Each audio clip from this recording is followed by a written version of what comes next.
গতকাল, আজ এবং আগামীকাল। একদিন সম্রাট আকবর ঘোষণা করলেন যে তার প্রশ্নের সঠিক উত্তর দেবে তাকে বিশাল পুরস্কার দেওয়া হবে। প্রশ্নগুলো ছিল এরকম: আজ কি আছে এবং কালও কি থাকবে? এমন কি যা আজ নেই এবং কালও থাকবে না? আজ কি আছে কিন্তু কাল কি থাকবে না?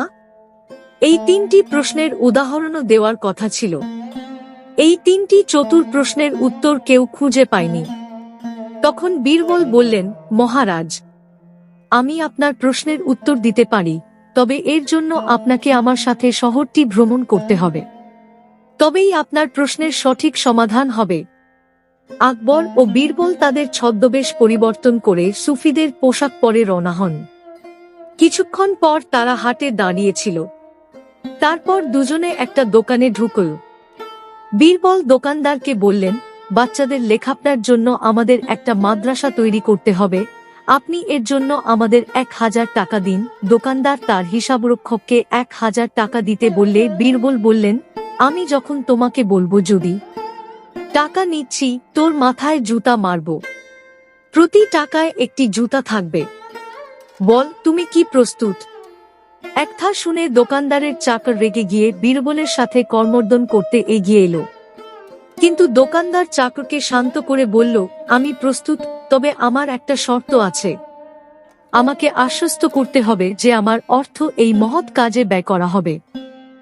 এই বলে দোকানদার মাথা নিচু করে বীরবলকে বলল জুতা মারতে। তখন বীরবল ও আকবর কিছু না বলে দোকান থেকে বেরিয়ে এলেন। দুজনেই নির্বে হেঁটে যাচ্ছিল। এমন সময় বীরবল নীরবতা ভেঙে বলল, বন্ধ করব। দোকানে যা ঘটল তার মানে হলো যে দোকানদারের কাছে আজ টাকা আছে এবং সেই টাকা ভালো কাজে ব্যবহার করার ইচ্ছাও আছে, যা তাকে ভবিষ্যতে বিখ্যাত করে তুলবে। এর অর্থ এই যে তার ভালো কাজের মাধ্যমে সে স্বর্গে তার স্থান নিশ্চিত করবে। এভাবেও বলতে পারেন যে আজ তার যা আছে, কালও তার সাথে থাকবে। এটি আপনার প্রথম প্রশ্নের উত্তর। তারপর হাঁটতে হাঁটতে তারা এক ভিক্ষুকের কাছে পৌঁছল। তিনি দেখলেন একজন লোক তাকে কিছু খাবার দিচ্ছে এবং সেই খাবারটি ভিক্ষুকের যা প্রয়োজন তার চেয়ে বেশি। তখন বীরবল ভিক্ষুককে বললেন, আমরা ক্ষুধার্ত, আমাদের কিছু খেতে দাও। এই কথা শুনে ভিক্ষুক চিৎকার করে বলল, এখান থেকে পালাও, তারা কোথা থেকে এটা চাইতে আসে জানি না। তখন বীরবল রাজাকে বললেন, এই নিন আপনার দ্বিতীয় প্রশ্নের উত্তর। এই ভিক্ষুক ঈশ্বরকে খুশি করতে জানে না, মানে আজ যা আছে কাল থাকবে না। এরপর দুজনেই এগিয়ে গেল।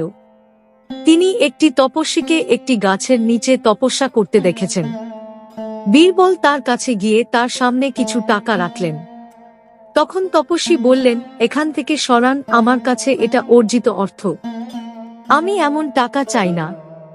এবার বীরবল বললেন, মহারাজ, এর মানে হলো এটা এখন নেই কিন্তু পরে ঘটতে পারে। আজ এই তপস্বী সকল আনন্দকে অস্বীকার করছে, কিন্তু আগামীকাল সে এই সব সুখ পাবে। আর স্যার, চতুর্থ উদাহরণ আপনি নিজেই।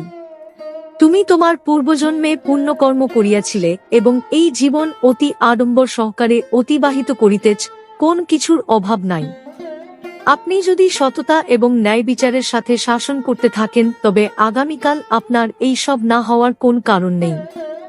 তবে ভুলে যাবেন না যে আপনি যদি আপনার পথ হারিয়ে ফেলেন তবে আপনার সাথে কিছুই থাকবে না।